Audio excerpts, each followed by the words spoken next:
Good morning, ma'am. How are you?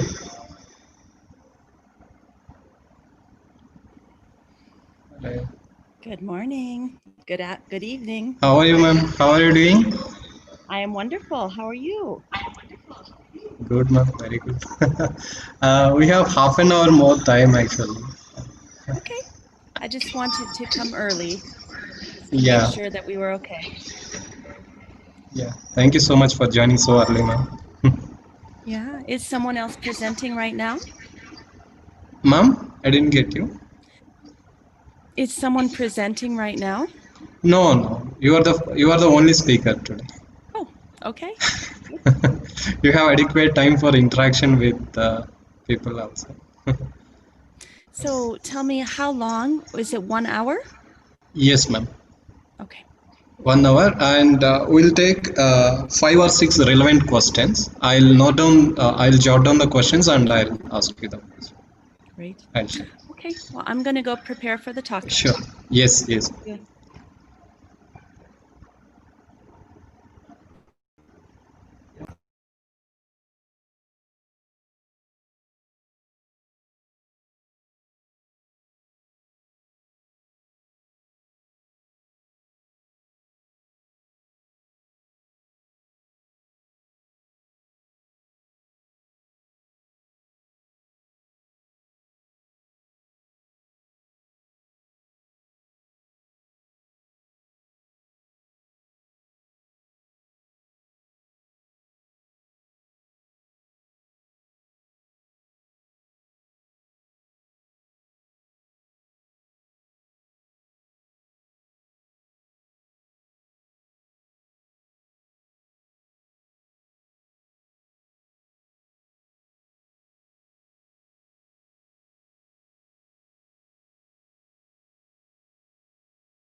Very good evening to all those who have joined us from my part of the world, and a very good morning to you from those who've just seen the sunrise.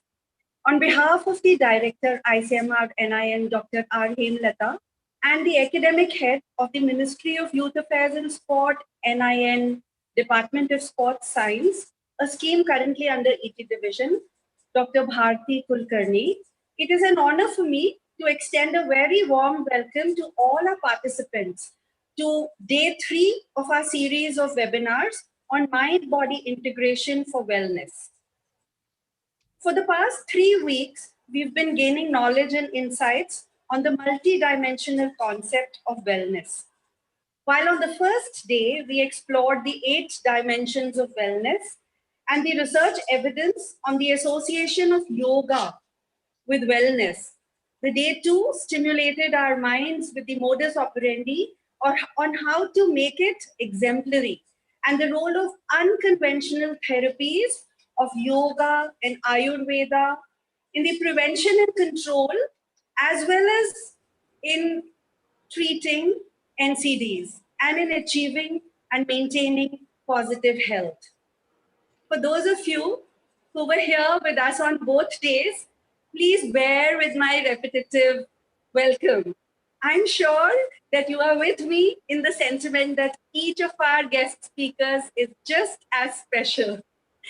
And taking that forward, today we will explore one of the most talked about traits in the times that the globe is going through due to COVID-19, the trait of resilience.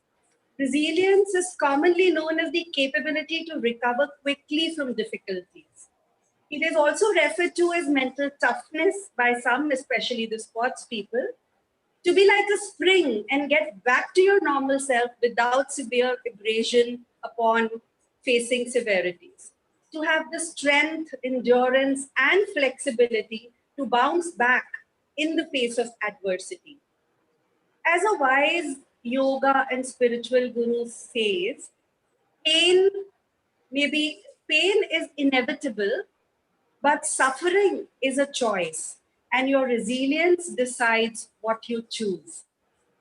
On that note, please allow me to introduce to you our speaker of the day, Dr. Amy Wheeler. Dr. Amy Wheeler is currently a professor of kinesiology in the United States of America. Over the last 25 years, Amy's life purpose has been to educate people about yoga, psychology, and wellness. She uses these professional skills to engage students' body, breath, and mind, teaching them how to create sustainable health and happiness. Amy earned a PhD in educational psychology and her BA and MA in health promotion. She began her body-mind teaching career as a sports psychology consultant and yoga teacher to many elite-level athletes, including the Los Angeles Lakers, various professional athletic teams, and 5 US Olympic national teams. Wow.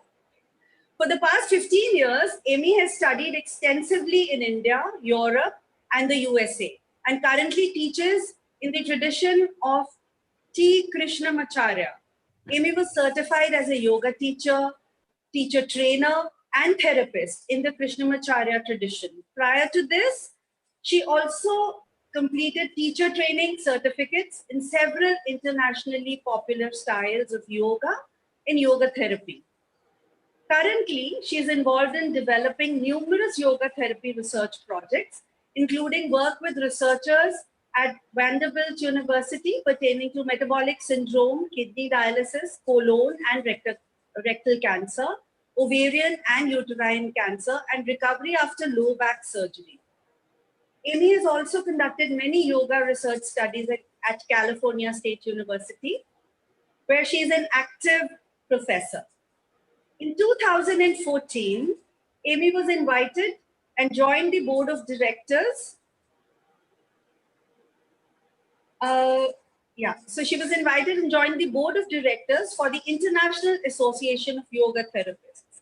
In 2016, she became the president of the board of directors for IAYT.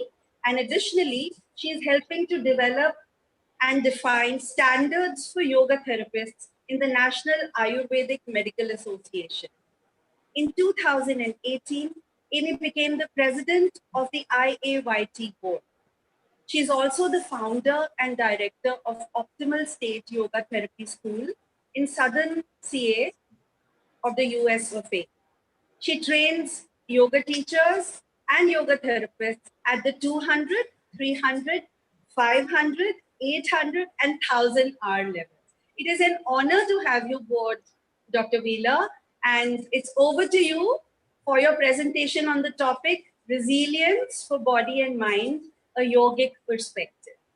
Over to you. Thank you so much for having me. It is quite early this morning, but I'm very happy to be with all of you at this most auspicious time of day. And I just want to start by saying thank you to the Department of Sports Science at National Institute of Nutrition. I understand that this has been a wonderful series that you're putting on for 3 weeks. It's so impressive, and I cannot wait to see all of the other people who are presenting too. I understand that we'll get a chance to see them on YouTube. And I also have a special thank you to Hari Krishna Bandi for inviting me. I met him several years ago at the Symposium of Yoga Research in the United States, and he has been doing such great work in the field of yoga and yoga therapy. And it's just really, really wonderful to be with him and all of you this morning. And I want to start and say that I'm just so thrilled with how many people are interested in this topic. It is very close to my heart, as our speaker was saying. I've worked with athletes for about 25 years, as well as many college students, and I feel that resiliency is the key to health, happiness, and beyond. That life will always provide us with challenges, and how we can respond and react to that is really the key to a happy, healthy life. So I think before we begin this morning, I'd like to just light a candle in gratitude for all of those yogis who have come before us for thousands of years to keep this information and this knowledge and this wisdom flowing for thousands and thousands of years. Every time I wake up every single morning, I am just so grateful to have found the yogic path about 25 years ago. And I've been to many, many trips to India. Specifically, I have studied extensively in Chennai, India at the Krishnamacharya Yoga Mandiram. And I hope to come back again one day. We'll have to see how COVID resolves itself.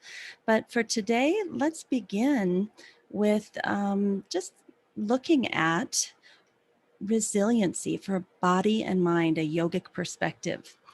And what I find most wonderful about yoga and yoga therapy is that we're not approaching it from an allopathic diagnostic perspective where we have a label of a disease that has these symptoms, and then we're going to try to go in and either cover up or fix the symptoms.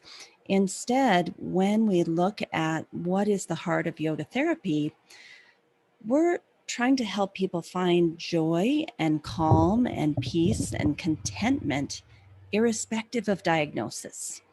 That even if someone has stage 4 cancer, is there still a way to help them have that peace and contentment internally, even if what's happening in their life is not the most joyful thing?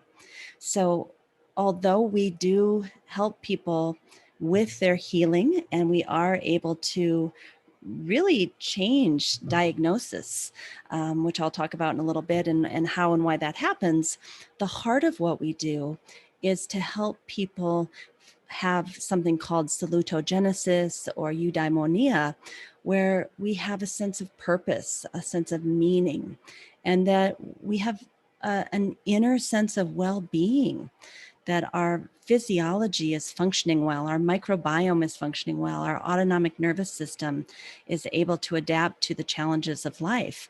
And as a result, we feel as though we've had a very, we are having a very well-lived life.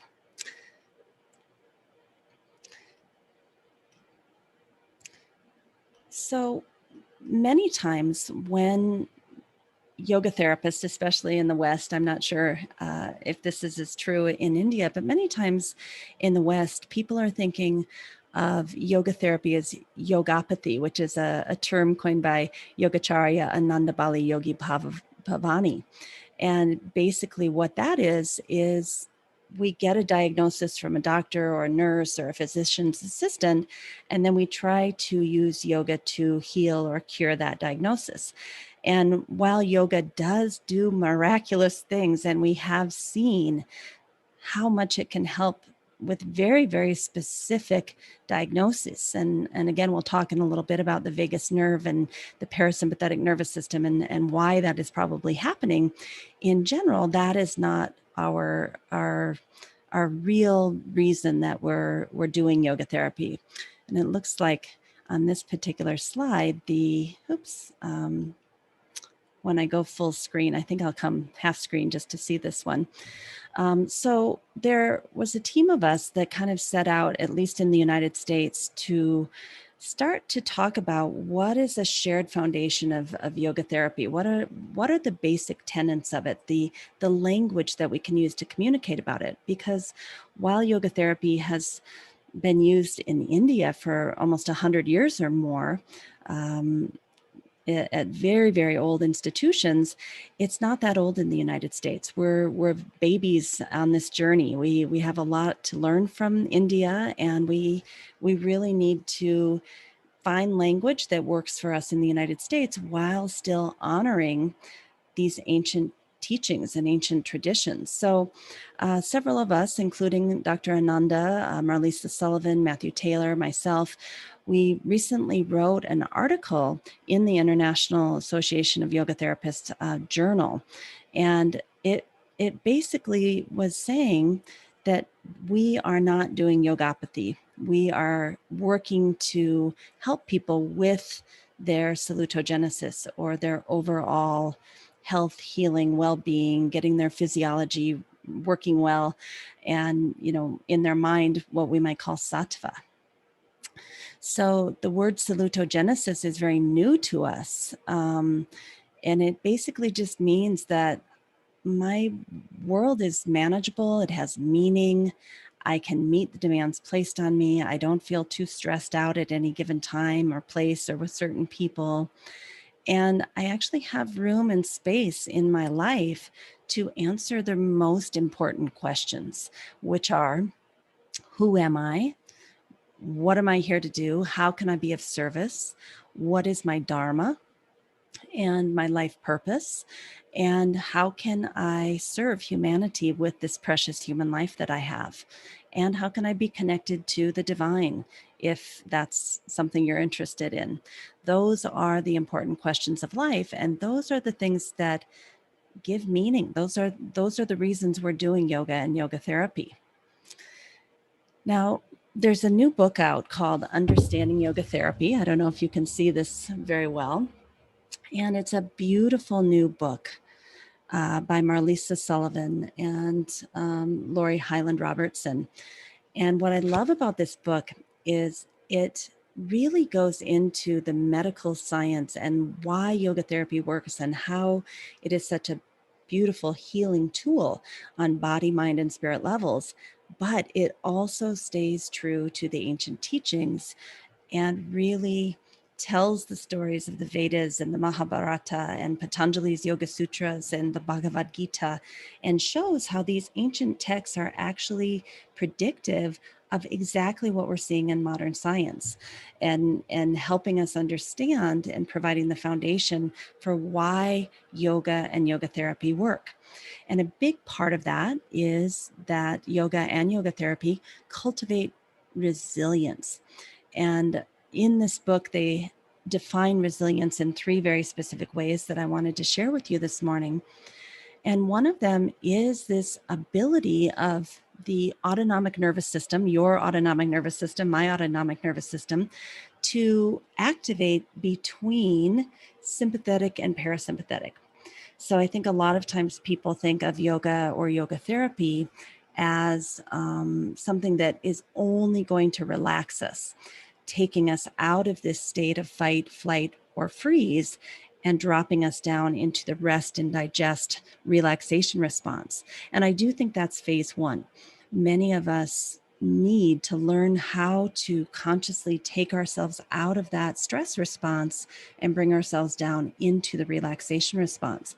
But for me, that's only stage one. And I think a lot of you would agree that what the real ability we want to be able to do is to go up into our sympathetic, into a healthy sympathetic nervous system, like I am this morning at 4:30 in the morning, able to give a talk and be alert and be happy and be excited to be here.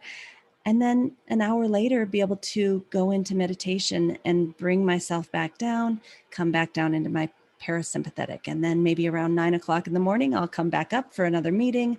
And then mid-morning break, I'll come back down. So one of the ways that we define resilience is to be able to alternate and what I call oscillate the nervous system all day, every day. You're up and down and up and down. And in this way, we're staying mostly in the healthy part of our sympathetic nervous system and the healthy part of our parasympathetic nervous system, instead of going so far up into our sympathetic nervous system that we can't get back down, right? Or maybe even worse yet, we go all the way past fight, past flight into what people are calling freeze. If you've heard of Dr. Stephen Porges, Porges, and his polyvagal theory, he's actually saying that when we are in freeze, which is a very, very high state of nervous system activation, that we actually crash back down into parasympathetic state where we're frozen and we can't even move, right? So that's beyond sympathetic. And once we get up into that freeze state, we're really, a lot of us are unable to alternate and come back down and soothe ourselves again.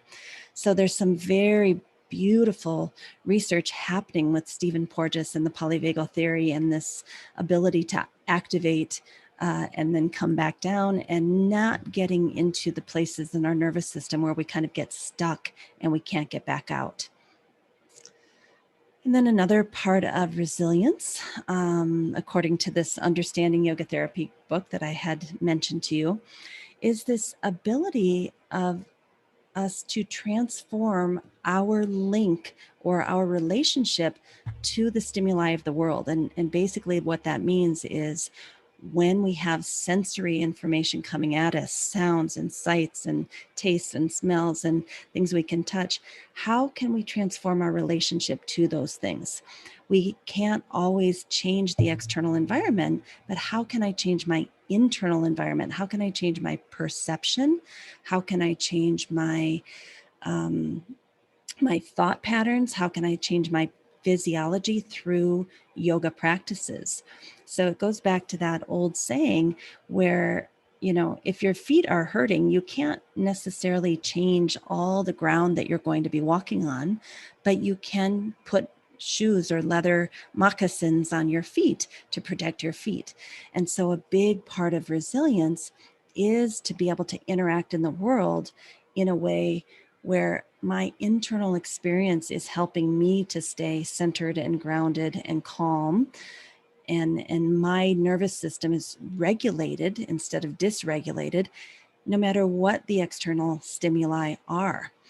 And so that, to me, when I work with my college students, I've been a college professor for 25 years.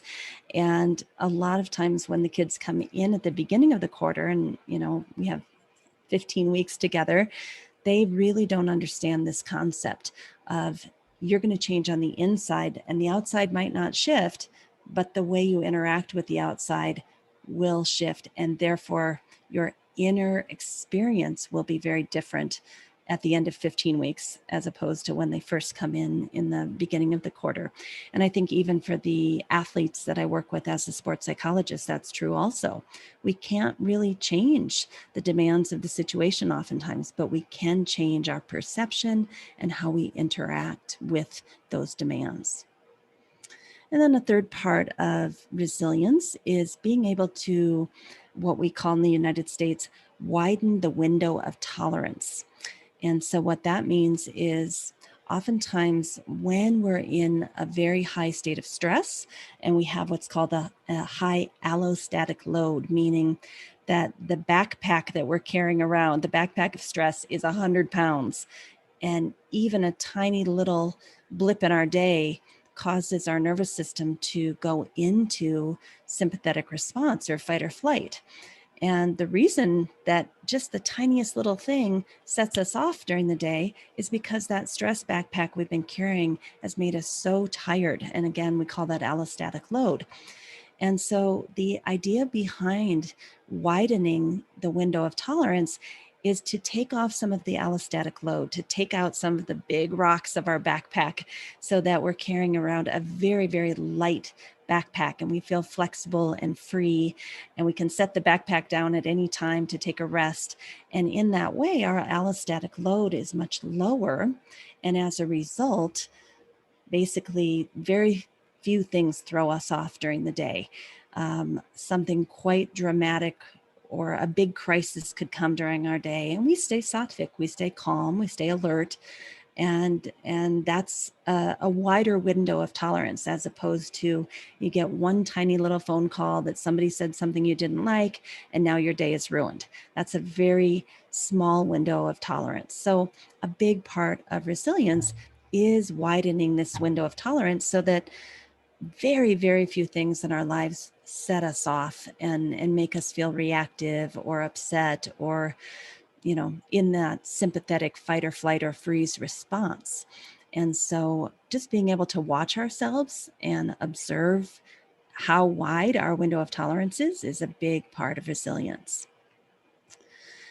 And then also with resilience, we're really on a physiological level, we are working with our internal and physiological and psychological internal experience to keep homeostasis, right? So part of resilience is building self-awareness. When am I hungry? When do I have to go to the bathroom? When do I need to get up from my desk and walk around for 3 to 5 minutes or have a stretch? When do I need to use my breathing techniques in the middle of a meeting because I've gotten agitated and now I need to soothe myself and calm down? So this idea of keeping ourselves within that window of tolerance, both physiologically, but also psychologically, all throughout the day, which is separate from, say, a morning yoga practice that sets our mind and body up for the day. We can basically kind of use our yoga tools all day long to kind of mediate the experiences that we're having and adapt to those changes that we're experiencing outside of us, but then using our yoga tools to moderate or mediate that internal environment, which is what we call allostasis. And a few minutes ago, I had mentioned the word allostatic load. Basically, allostasis is saying, how heavy is that backpack that you're carrying around? And the heavier the stress backpack that you carry, the less likely you'll be able to adjust and modify your internal experience, your perception, the less likely you'll be able to have self-awareness and know that you're hungry or thirsty or need to get up and walk around. So I think that's a big part of yoga, is not just what we're doing in the morning to prepare ourselves for the day with our dinacharya and our daily routines and our drinking warm lemon water and doing our prayers or getting some exercise, whatever our morning routine is, but being able to use those same yoga tools in the toolbox all day long, every day, to make our life experience more pleasant and more manageable.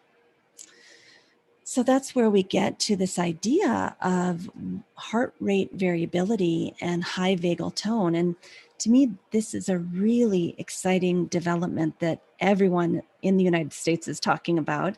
The vagus nerve, it's the hottest new thing, because it's one of the first times that we really have a foundation or a way to explain all the magnificent benefits that yoga is providing beyond, you know, it made my low back feel better, which it does, or it made me be able to manage my stress through breathing, which it does.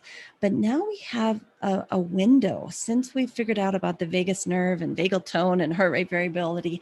Now we have a window into, well, how is it that yoga can impact diabetes? Because so many people think of yoga as stretching, and they're like, well, how could stretching impact something like diabetes or heart disease or high cholesterol or high blood pressure or autoimmune disease? It makes no sense to think of stretching helping with fibromyalgia, right? Or lupus. But now that we have the vagal tone and the heart rate variability, now we have that medical link that we've been needing to basically show why yoga impacts every system of the body and what is the mechanism that's being used to help people heal themselves. So I have a friend who's a neuroscientist, and we were talking recently, and she said that when you have really good vagal tone, it's like you're jumping from rock to rock. And I put a picture here to see that, with ease, that your body, your mind, your feet, everything's in motion where you can just hop from rock to rock with ease. And it's not stressful and you don't sprain your ankle. She said that's what it's like in your nervous system, that whatever comes up, your ability to adjust and respond both to the external environment, but also your internal thoughts and feelings and sensations, that you just have this ease in your nervous system to be able to jump from rock to rock. And I thought that was a very nice way to look at high vagal tone. It basically means you're flexible in your mind, you're flexible in your body, that your nervous system can react quickly and efficiently to just about anything that comes up. And I think the opposite, having very low vagal tone means that you cannot adjust quickly or efficiently. You don't have the self-awareness to know when your internal state needs to shift.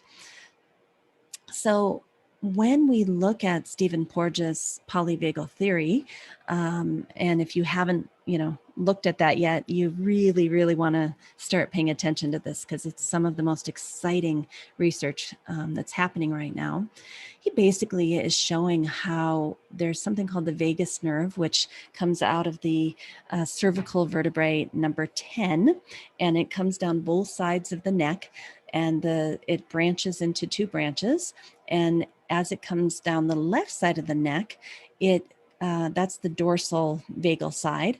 And that nerve goes all the way down your body and innervates many of the organs in your lower body, like your small intestine, your colon, your liver, your kidneys, basically the things that are in your lower abdomen. Also, the dorsal vagal trunk of the vagus nerve impacts how your legs move. So when you get really, really scared or surprised or something, sometimes your legs actually feel like they're going to collapse and go out, right? That's because of the dorsal vagal nerve innervating your lower body. Now, in the upper body, what's coming down the right side of your neck is the ventral vagal trunk. And you can see that innervates things like your heart and your lungs and your ability to speak, your facial expressions, this type of thing. And again, that right side is for the upper body. And, when I look at the ancient teachings of yoga and I look at the Pingala energy on the right side and the Ida energy on the left side, everything makes sense. It's as if modern science is finally tapping into what the ancient sages have been telling us all along. It was just a different language. So when we look at the vagus nerve, and vagus means wandering, it's wandering throughout the whole body, innervating almost every single organ in our body. The vagus nerve, it's interesting because it is about 75%, maybe even 80% of the entire parasympathetic nervous system, which is the rest and digest part of our nervous system, the relaxation response, is due to the vagus nerve. And we're just learning about this, right? We've always said, how do you even measure parasympathetic tone? We've known how to measure sympathetic nervous system, but there's always been an indirect measure of the parasympathetic nervous system. And now we're starting to learn, oh, it's because of the vagus nerve. And another thing I find fascinating about the vagus nerve is that it's 20% of the information comes from your brain down to your body. So your brain says, Amy, breathe slowly, breathe deeply, get a hold of yourself. It's not worth getting agitated about. And then my brain tells my lungs, okay, breathe, you got this, you're fine, right? So that's 20%. But what we've now learned is that 80% of the information is body to brain, meaning what's happening in my heart, what's happening in my lungs, what's happening in my liver, my colon. All those signals, those pieces of information are being fed from the body back up to the brain to say, hey, homeostasis is off. Oh my gosh, allostatic load is too high. And so that opens up a whole new field of study, because we for so long have used psychology as a top-down mechanism for managing stress. Get a hold of your thoughts, think different thoughts, replace your thoughts. And now we're finding out that's only 20% of the deal. And that 80% is, how can you manage your physiology so that the signals going back from the body to the brain are actually signals that keep the mind and body calm. And so that's where things like asana, pranayama, all these wonderful tools that we have in yoga to manage the physiology of the body and keep the information that's going from bottom up through the vagus nerve, 80%, keeping the body in homeostasis through these beautiful practices of yoga. When we look at heart rate variability, we want to see high vagal tone, which basically means that you're in your parasympathetic nervous system. That's the dominant, we're always in both, but that the parasympathetic is a little bit more dominant. And when you're in parasympathetic dominant, when you inhale for maybe 6 counts, we can actually see that your heart rate goes a little faster. And when you exhale, we can actually see that your heart rate goes a little slower. And when that happens, when there's a differentiation between your inhale and your exhale with respect to your heart rate, we know that you're in your parasympathetic nervous system. That's our indirect measure of parasympathetic. And we call that high vagal tone. Now, for someone who is in their sympathetic nervous system, meaning they're stressed out, they're in fight, flight, or freeze, we can see that there's not much of a change in the heart rate when they inhale versus exhale. It just kind of stays the same. It might be stuck at 90 beats per minute and we don't see a change, and we call that low vagal tone. And so that's how we know that they're kind of stuck in their sympathetic nervous system and they're not very resilient, at least in that moment. So what research is showing is that when we have low vagal tone over a number of weeks, months, or years, and we are basically stuck in our sympathetic nervous system, things like fibromyalgia, musculoskeletal chronic pain, pelvic pain, irritable bowel syndrome, rheumatoid arthritis, autoimmune disease, these things happen in the body. There's research to show this now. And the theory of why this is happening is because people are unaware of their personal needs. They're not able to tune in and feel and sense their own bodies. And they have basically poor self-regulation. They are not able to manage their allostatic load. They're not able to eat when they need to, go to the bathroom when they need to, get up and walk around when they need to. Whatever we do as forms of self-care, they aren't even aware. They're sitting at the desk for 17 hours a day, completely locked down, ignoring the signals of their body. So they don't even know they need to self-regulate. These same people with low vagal tone tend to have overreactive nervous systems that, like, as I said before, that the nervous system just jumps into high gear with no warning and gets stuck in sympathetic. They tend to be less flexible in their behaviors and less flexible in their minds. They become rigid. It's almost like the sympathetic nervous system is holding on too tight, and it affects not only their body, but also their mind and their behaviors. So through yoga and through yoga therapy, we know we can directly impact the vagal tone. We can impact the vagal nerve. And I'm going to tell you in a few minutes all the different ways that we can impact the vagal tone.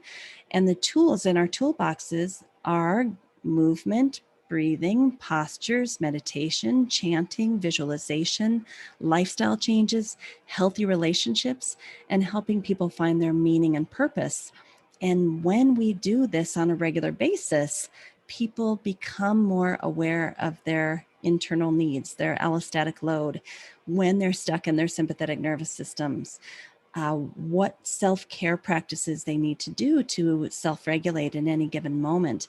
And they start to develop a nervous system that responds, that jumps from rock to rock with ease, as I showed you before, and they become much more stable in their mental patterns, meaning they're not overreactive. They're not going to jump into, some argument at any given moment. So to me, this goes back to our original definition of yoga therapy, where we're creating salutogenesis, where we're creating eudaimonia. We have this, what I call sense of coherence, where it's a pervasive, long-lasting, and dynamic feeling of confidence that one's internal and external environments are predictable, and that there's a high probability that things will work out as well as can be expected. Life isn't going to be perfect, but are we going to be okay with whatever life presents to us? That's what we mean by a sense of coherence and having confidence that I will make it through this. My family will somehow manage. Our society will find a way forward together. These are the feelings and sensations that we have through a sense of coherence. And again, this mechanism that we're starting to discover of the vagus nerve, giving information from the brain to the body, from the body to the brain, is the primary mechanism that many of us are starting to look at for why we would have salutogenesis or a sense of coherence. So there's some research out there, but there's also a lot of theory out there about vagal nerve toning. And when you look at this picture and see all the different organs that are innervated by the vagus nerve and how it's starting up here at C10, and you can think pretty practically about Jalandhara Bandha, creating space for the nerve to come out and down. There is some evidence that when people have a destabilized neck that is not holding itself in place very well, that the entire autonomic nervous system via the mechanism of the vagus nerve gets out of balance, right? So things like Jalandhara Bandha are actually creating space and stability right at the top where the vagus nerve comes out. And then through all those other organs that we see, you can imagine how Jalandhara Bandha or Uddiyana Bandha could be impacting, and Mula Bandha, that all the organs in the abdominal region are going to be impacted by things like bandhas. So there's quite a bit of interest in this. How is it that the bandhas are interacting with the vagal tone? Another one, I couldn't find a great picture of a tongue, but they're starting to notice that when the tongue is depressed, even at the doctor's office where they put like a little wooden stick on your tongue and push it down and look back in your throat, that basically causes higher vagal tone. It impacts your vagus nerve. And that's really interesting because yogis have been doing something called lion's breath for a long, long time, where they depress the tongue and and allow the roar to come out. And I know many of us who are interested in Ayurveda, we can't help but analyze that tongue right now. And then we're also finding these vagal toning exercises. And I don't know if you guys want to practice this with me and just try it for 1 minute. Would you be interested in a vagal toning exercise? I'll do it. And if you feel like joining me, you can. So basically it's to take the hands and bring them behind the head like this. And the idea is that sitting in your chair, you would just turn to the right and gaze your eyes up into the corner. And you would breathe normally with inhalation and exhalation. And you would just hold it there until you feel the need to have a big deep breath or a sigh or some kind of little release that might feel like it's happening. And if you're in high sympathetic tone, you could sit here for a good minute or two before that big deep breath or that sigh or a yawn comes. If you're in lower sympathetic tone, it should come more quickly. So that will kind of give you an idea of how out of balance you are this morning or this afternoon. And then once you have it on the right, you would do the same thing to the left. And again, you just breathe, inhale equals exhale, nice, slow, deep breathing. And just wait for the sigh or the yawn or the big deep breath to come. And then once you finish that side, you come back and you have reset your vagal tone. You've kind of turned on your vagus nerve. So there are even office exercises that are starting to happen to teach people how to activate the vagal tone. Also, we have research starting to come out that massaging and kind of pulling on your ears, stretching your ears, can reset your vagus nerve, and massaging the carotid artery right on the sides of your neck. So even at your offices, you could spend maybe 2 or 3 minutes and just massaging right on the sides, pulling your ears, doing your little exercise, get a vagal tone reset, and then go back to work. And I love it that it's that easy, that, you know, we can just take 2 to 5 minutes and completely snap ourselves into the parasympathetic nervous system, increasing our vagal tone. Also, you know, there's many things like chanting that also reset the autonomic nervous system and cause vagal tone to be higher. So chanting things like Om, we have research to show that it activates the parasympathetic nervous system. It increases the nasal nitric oxide, which is a good thing. It activates the vagal nerve. It turns on the prefrontal cortex, which is your thinking, deciding, discriminating mind. It turns off the amygdala, which is that place in your brain that has the fear response. And it increases feel-good hormones and chemicals like dopamine.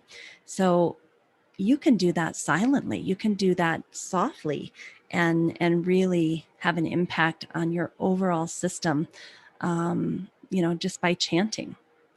So this is one of my favorite slides, and I hope you can see it. I think if I put it on the big picture, some of it gets cut off, but as we were saying, the vagus nerve makes up 75 to 80% of the parasympathetic nervous system. It goes to multiple organs, and there's a bidirectional information transfer from the brain to the body is 20% of the information, from the body to the brain is the other 80%. And I just listed the few ways, and there's many more ways to basically regulate and turn on the vagus nerve. Humming, Brahmari breath, regulated breathing, 6-count inhale, 6-count exhale, meditating, thinking positive thoughts, getting some exercise, doing yoga asana, chanting, singing, laughing, dancing, playing, hugging, splashing cold water on your face or getting in a really cold shower, massaging the sides of the neck, and even the Valsalva maneuver where you kind of bear down, and even gargling can do it. So there's so many ways, and there's more than that. But what's really cool to me is that when we do those things regularly throughout the day, we, through the vagus nerve impacting all of those organs, we impact our own breathing, the way we speak, the way we hear. When we have good vagal tone, the mechanism in the inner ear actually functions better so that we can actually hear better. When we are stressed out, there's things in the middle ear that just kind of clamp down and we can't actually hear the vibration coming to us as well. It influences our ability to swallow, to digest our food, to have fertility. It influences our brain health over time. If we're in high sympathetic states, we know that can lead to things like dementia and Alzheimer's. It obviously impacts the nervous system, the immune system. The immune system, when we're stressed out all the time, the cells of the immune system actually become resistant to things like cortisol, the stress hormones of cortisol. And then over time, you can imagine that could lead to things like autoimmune disease. Also, the vagus nerve impacts cardiovascular system, both the heart and the lungs, the microbiome in the digestive system. There's so much great research coming out on that. Musculoskeletal system and especially chronic pain. And then we also have research to show that the vagus nerve impacts our ability to connect with other people, to give and feel love, and to give and receive empathy. So to me, this is the most amazing slide because here's all the wonderful things we can do, so many of them coming from India and the yogic traditions. And through those activities, boom, we can impact all these different systems of the body. That to me is phenomenal. We finally have the mechanism to know why and how yoga works. And I predict that this gift that India has given to the world is going to change how we look at healthcare and how we look at human beings in terms of their health and their healing and beyond. So I don't think I need to go terribly into the autonomic nervous system and all the different things that it influences. I just did that in terms of the heart, the lungs, the digestive, the cardiovascular, the immune system, the blood pressure, the intestinal mobility, digestion, muscle tone. We've talked about that. We've also reviewed what it means to be in allostasis and homeostasis. I won't review that again in looking at our time and making sure that we get through the rest of our presentation. But this brings us back to resilience. And what resilience is that we are intentionally and consciously using self-regulatory skills to decrease our allostatic load, to come back to homeostasis more effectively, more efficiently, more quickly, and more often, that we're going to do it all day, every day. That we have this entire list of things that we can do to regulate our nervous system.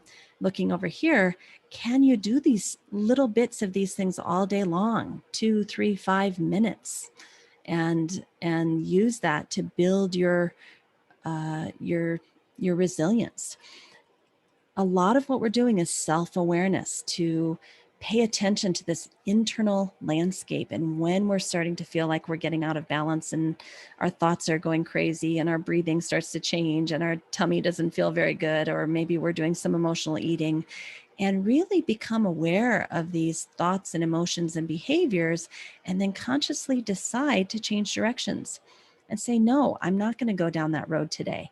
This is what differentiates us from animals, that we have a prefrontal cortex, which can discriminate and say, nope, I don't want to keep stressing myself out this way. I don't want to keep going down this road and ruining my health. I'd rather use my yoga tools and do a self-correction multiple times a day. And I write repeat, repeat, and repeat.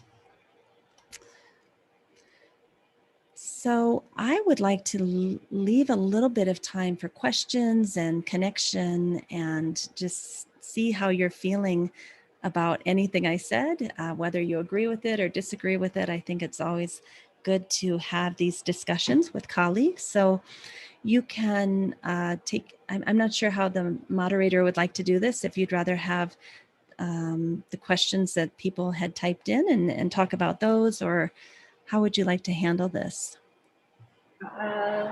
It's over to Dr. Hari Krishna. Sure. who's handling. So we've asked the participants to. Uh, Yeah. Would you like to do that, Dr. Hari? yes, I have some questions received from participants. Thank you, ma'am. Thank you for your elaborated talk on resilience. You made us to understand the importance of yoga therapy to burn off avidya particularly, and also to build a salutogenesis. You have rightly integrated the concepts of neurophysiology to explain what our ancient yogis have known for thousands of years by using the concepts of heart rate variability and vagal tone and the concepts of homeostasis and allostatic load. In fact, these are becoming commonplace all over the world. And there are few questions which our participants would like to hear the answers from you. The first one is how yoga helps in breathing problem. This was one of the question asked by Milind Shil Gautam. Over to you, ma'am. Thank you very much. So, in my opinion, the breath and the nervous system are completely linked. If I were to only choose one yoga tool that I could use for the rest of my life and I didn't get to use any other tools, it would be pranayama, it would be breathing. And the reason that I think breath work, regulated breathing is so powerful is because of the impact that it has on the mind as well as the physiology. If we look at Patanjali's Yoga Sutra and the 8-limb path of yama, niyama, asana, pranayama, pratyahara, dharana, dhyanam, samadhi, we can see that pranayama is that bridge where we're headed towards meditation, that our mind is becoming very sattvic, very much in balance. And so through that process of using breath to shift the state of mind, which will then impact our perception and our behaviors and our thoughts and our words and our communication style, the breath also has a very direct access link to the nervous system and soothing the physiology and bringing it back either into the parasympathetic, which is what most of us need, but sometimes, we could feel dull and lethargic and actually need to use the breath to increase us, to get us up into a little bit of sympathetic so we're more awake and alert. So I think when someone comes to us with a breathing problem, the breathing problem is the problem, but it's also the solution. And I think through using the breath to impact the mind in one direction and the physiology in the other, we can actually help them with their breathing problem.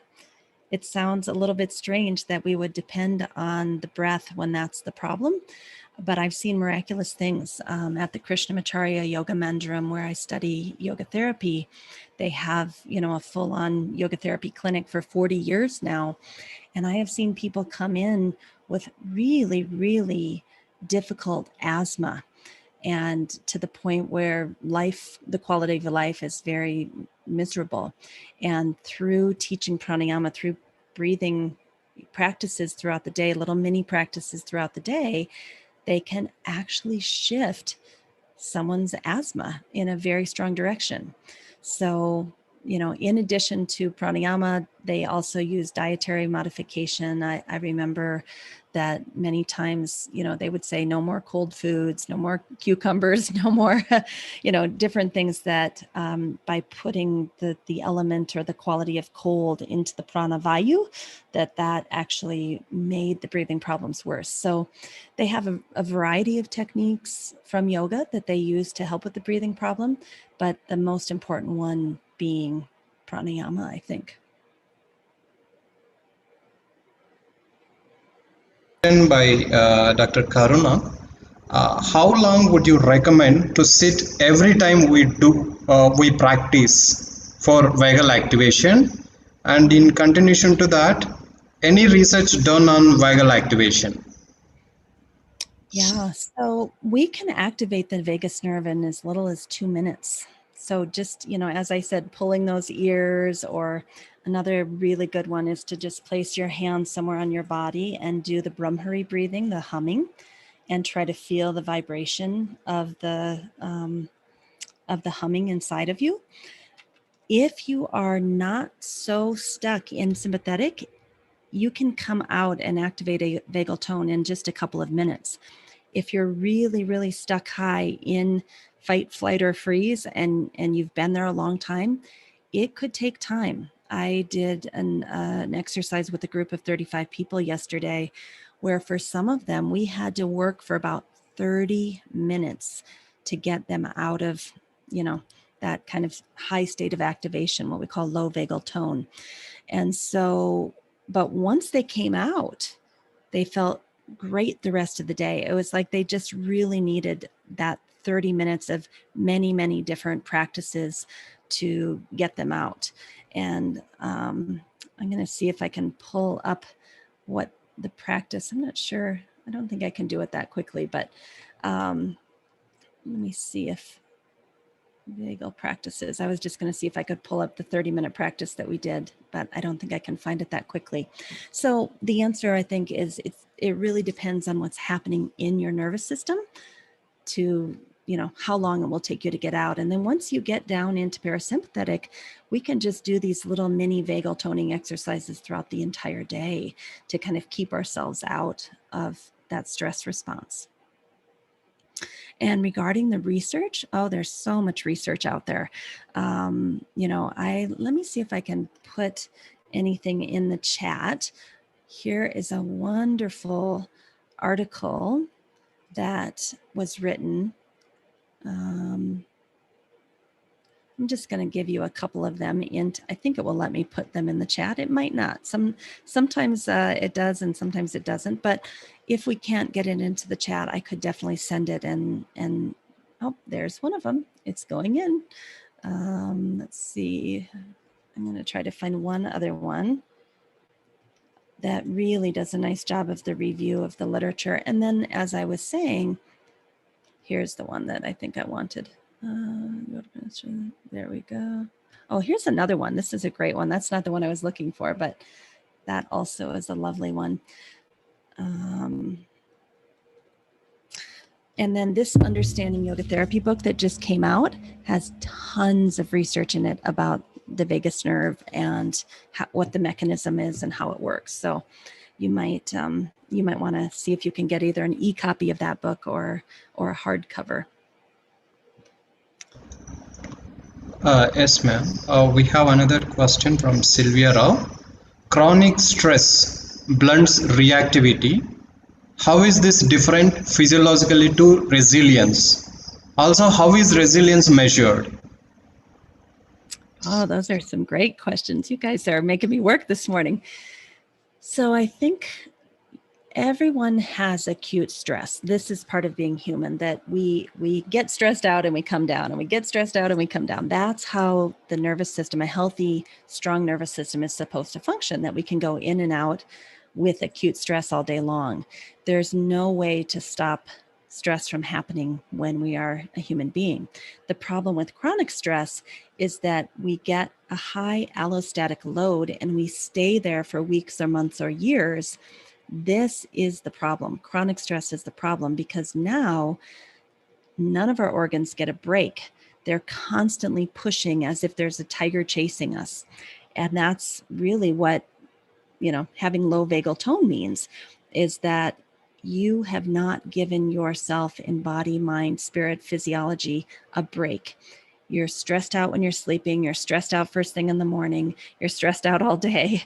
And that is when things like diabetes and heart disease and autoimmune disease and all the things that I listed start to come, because the physiology of the body can't handle that type of stress for long periods of time.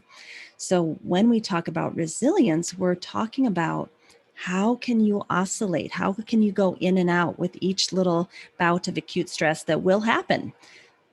If you're not resilient, that means you're stuck in sympathetic, and you're never giving your organs a break. You're never giving your mind a break. You're never giving your spirit a break. So, low vagal tone is the opposite of resiliency.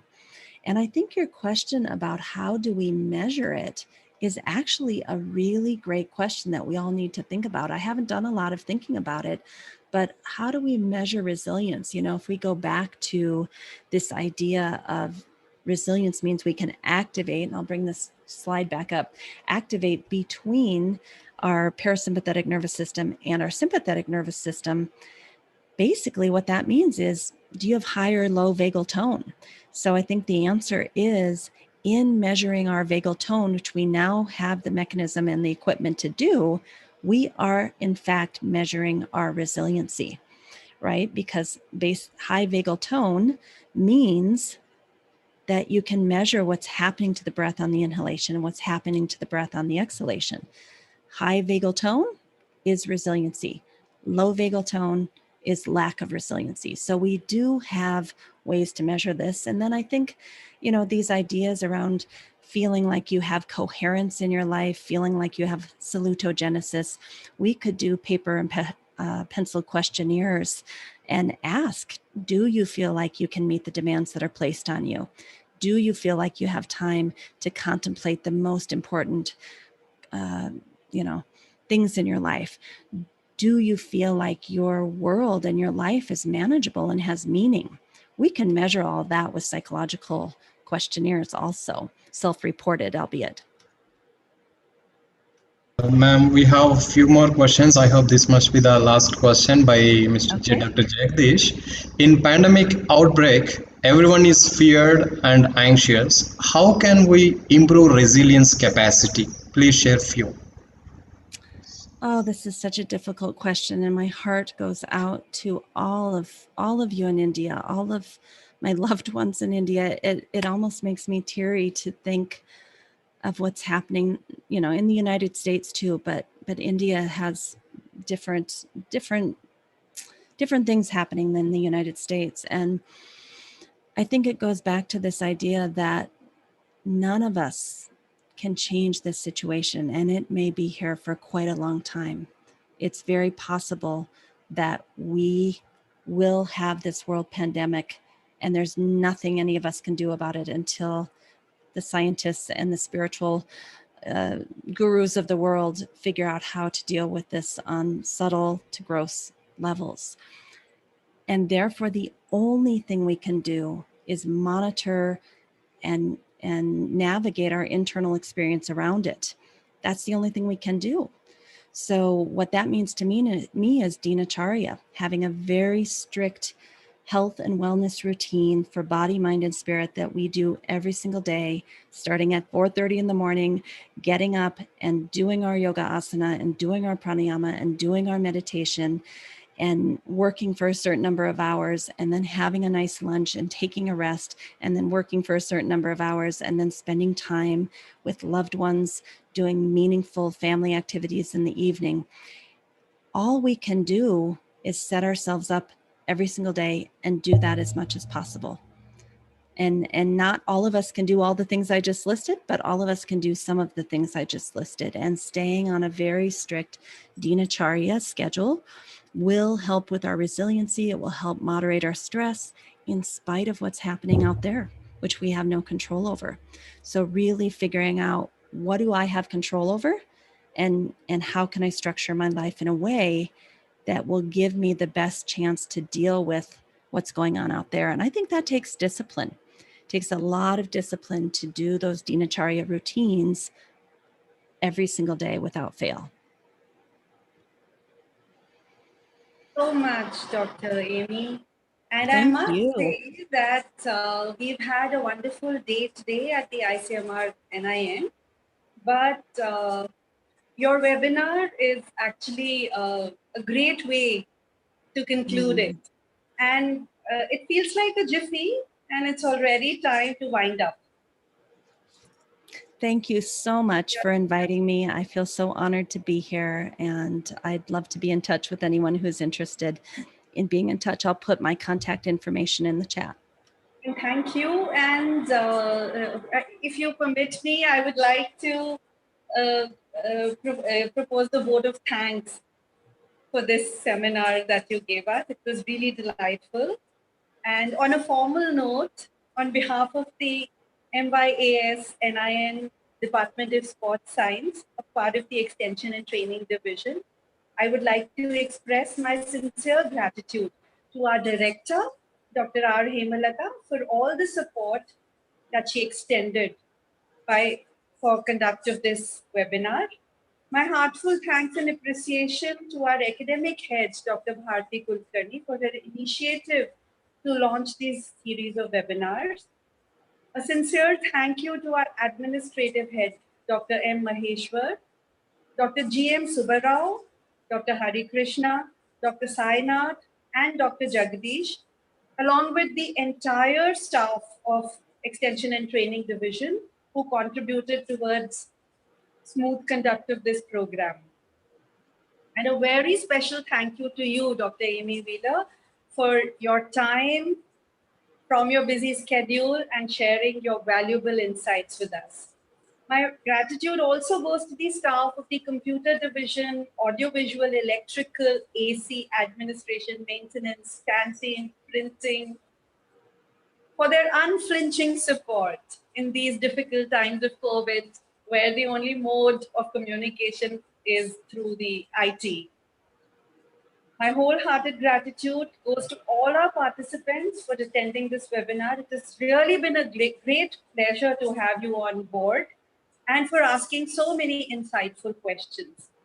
And last but not the least, our enthusiastic student volunteers, Richa, Swasti, Lavanya, Lalita, Pravalika, Preeti, Hiranya. Thank you all so much. Hope you enjoyed being on board and continue to enjoy your volunteering. Have a great evening ahead, all of you, and a great day ahead, Dr. Amy, and all participants who joined from your part of the world. It was really a fabulous evening. Thank you, and bye-bye. Thank you. If it's okay, someone had asked if they could get the PowerPoint, and I'm happy to share that. Should I share it in the chat? Yes, yes. Yes, ma'am, you can share in the chat. Okay, I just want to rename it. I named it as the Hare Krishna Talk, and I don't think that's probably a proper name for sharing it. So give me one moment. Wheeler Yoga Therapy Talk.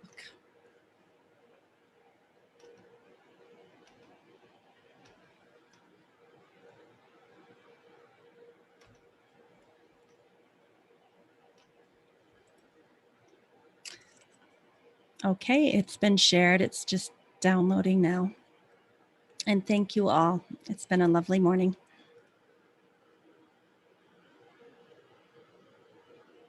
Okay, it looks like it has transferred and it's complete. Thank you.